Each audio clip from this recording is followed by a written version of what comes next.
Hi, this is Kelly, and I'm here to read chapter 12 of The Secret Garden. Here we go. Chapter 12. Might I have a bit of earth?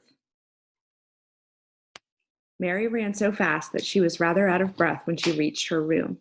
Her hair was ruffled on her forehead, and her cheeks were bright pink.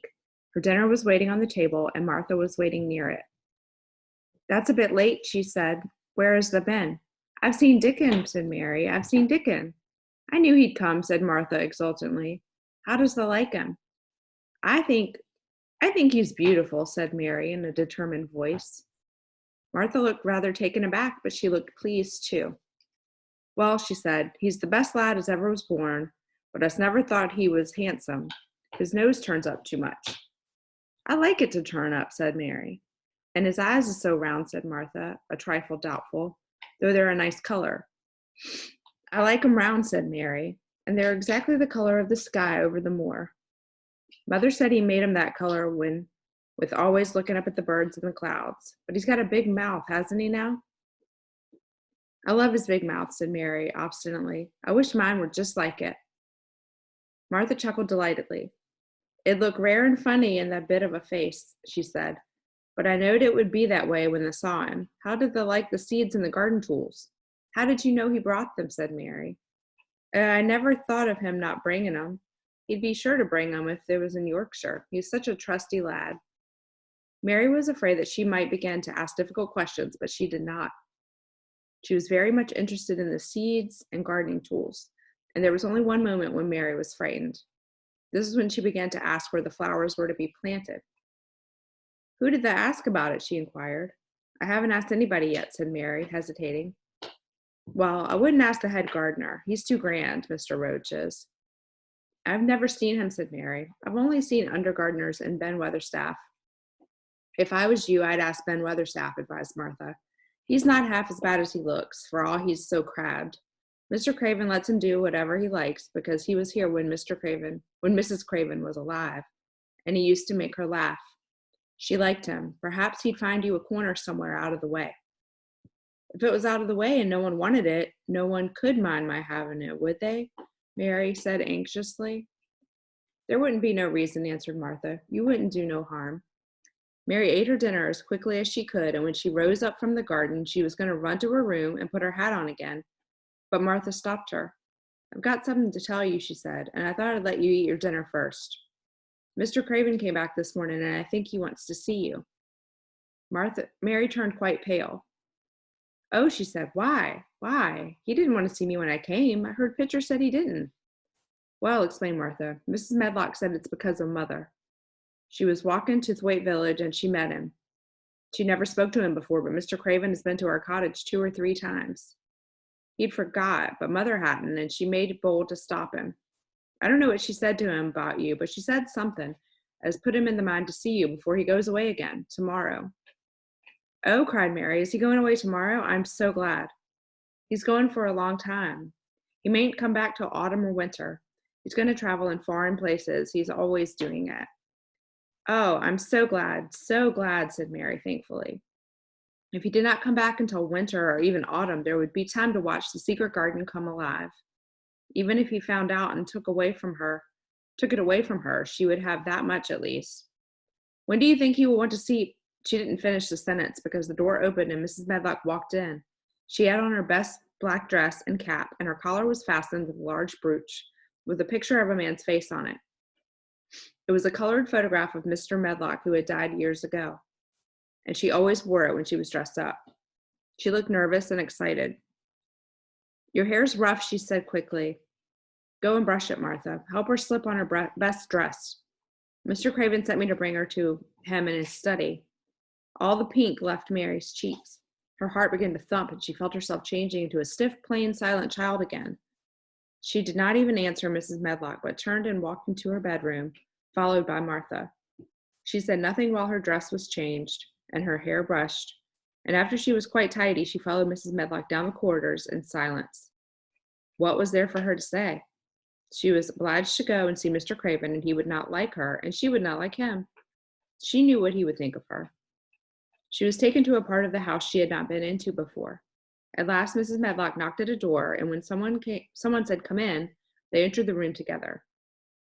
A man was sitting in an armchair before the fire, and Mrs. Medlock spoke to him. "This is Miss Mary, sir," she said. "You can go and leave her here. I'll ring for you when I want you to take her away," said Mr. Craven. When she went out and closed the door, Mary could only stand waiting, a plain little thing, twisting her thin hands together. She could see that the man in the chair was not so much a hunchback as a man with a high, rather crooked shoulders, and he had black hair streaked with white. He turned his head over his high shoulders and spoke to her. "Come here," he said. Mary went to him. He was not ugly. His face would have been handsome if it had not been so miserable. He looked as if the sight of her worried and fretted him, and as if he did not know what in the world to do with her. "Are you well?" he asked. "Yes," answered Mary. "Do they take good care of you?" "Yes." He rubbed his forehead fretfully as he looked her over. "You are very thin," he said. "I'm getting fatter," Mary answered in what she knew was her stiffest way. What an unhappy face he had. His black eyes seemed as if they scarcely saw her, as if they were seeing something else, and he could hardly keep his thoughts upon her. "I forgot you," he said. "How could I remember you? I intended to send you a governess or a nurse or someone of that sort, but I forgot." "Please," began Mary, "please," and then a lump in her throat choked her. "What do you want to say?" he inquired. I am too big for a nurse," said Mary, "and please don't make me have a governess yet." He rubbed his forehead again and stared at her. "That is what the Sowerby women said," he muttered absent-mindedly. Then Mary gathered a scrap of courage. Is she Martha's mother?" she stammered. "Yes, I think so." "She knows about children," said Mary. "She has 12. She knows." He seemed to rouse himself. "What do you want to do?" "I want to play out of doors," Mary answered, hoping that her voice did not tremble. "I never liked it in India. It makes me hungry here, and I'm getting fatter." He was watching her. "Mrs. Sowerby said it would do you good. Perhaps it will," he said. "She thought you had better get stronger before you had a governess." "It makes me feel strong when I play and the wind comes over the moor," argued Mary. "Where do you play?" he asked next. "Everywhere," gasped Mary. "Martha's mother sent me a skipping rope. I skip and run, and I look about to see if things are beginning to stick up out of the earth. I don't do any harm." "Don't look so frightened," he said in a worried voice. "You could not do any harm, a child like you. You may do what you like." Mary put her hand up to her throat because she was afraid he might see the excited lump which she felt jump into it. She came a step nearer to him. "May I?" she said tremulously. Her anxious little face seemed to worry him more than ever. "Don't look so frightened," he exclaimed. "Of course you may. I am your guardian, though I am a poor one for any child. I cannot give you time or attention. I am too ill and wretched and distracted. But I wish you to be happy and comfortable. I don't know anything about children, but Mrs. Medlock is to see that you have all you need. I sent for you today because Mrs. Sowerby said I ought to see you. Her daughter had talked about you. She thought you needed fresh air and freedom and running about." "She knows all about children," Mary said again, in spite of herself. "She ought to," said Mr. Craven. "I thought her rather bold to stop me on the moor, but she said, Mrs. Craven has been kind to her." It seemed hard for him to speak the dead wife's name. "She is a respectable woman. Now I have seen you, I think she said sensible things. Play out of doors as much as you like. It's a big place, and you may go where you like and amuse yourself as you like. Is there anything that you want?" As if a sudden thought had struck him. "Do you want toys, books, dolls?" "Might I," quavered Mary, "might I have a bit of earth?" In her eagerness, she did not realize how queer the words might sound, and that they were not the ones she meant to say. Mr. Craven looked quite startled. "Earth," he repeated. "What do you mean?" "To plant seeds in, to make things grow, to see them come alive," Mary faltered. He gazed at her a moment and then passed his hand quickly over his eyes. "Do you care about gardens so much?" he said slowly. "I didn't know about them in India," said Mary. "I was always ill and tired, and it was too hot. Sometimes I made little beds in the sand and stuck flowers in them. But here it is different." Mr. Craven got up and began to walk slowly across the room. "A bit of earth," he said to himself. And Mary thought that somehow she must have reminded him of something. When he stopped and spoke to her, his dark eyes looked almost soft and kind. "You can have as much earth as you want," he said. "You remind me of someone else who loved the earth and things that grow. When you see a bit of earth you want, with something like a smile. Take it, child, and make it come alive. May I take it from anywhere, if it's not wanted? Anywhere, he answered. There, you must go now. I'm tired. He touched the bell to call Mrs. Medlock. Goodbye. I shall be away all summer. Mrs. Medlock came so quickly that Mary thought she must have been waiting in the corridor.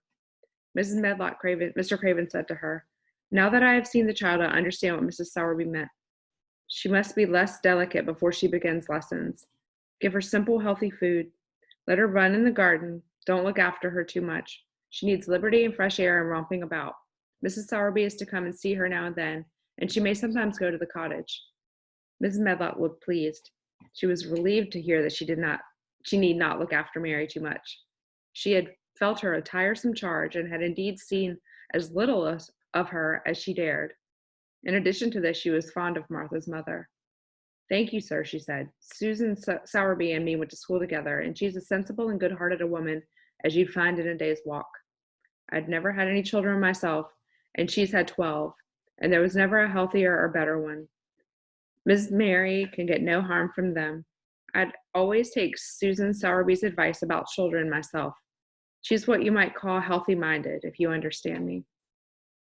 I understand, Mr. Craven answered. Take Miss Mary away now, and send Pitcher to me. When Mrs. Medlock left her at the end of her own corridor, Mary flew back to her room. She found Martha waiting there.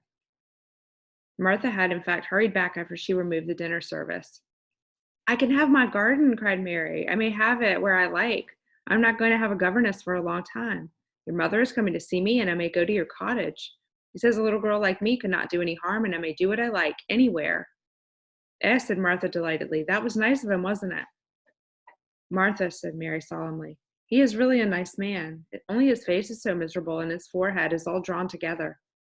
She ran as quickly as she could to the garden.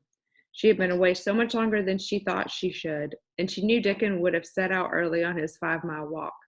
When she slipped through the door under the ivy, she saw he was not working where she had left him. The gardening tools were laid together under a tree. She ran to them, looking all around the place, but there was no Dickon to be seen.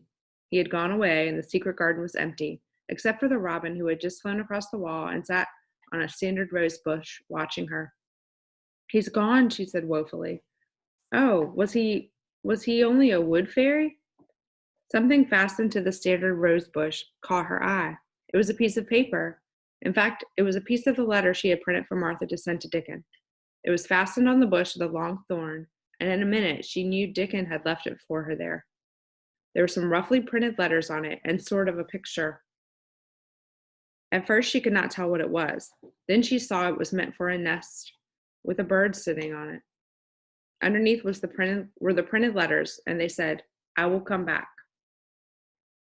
And that's the end of chapter 12.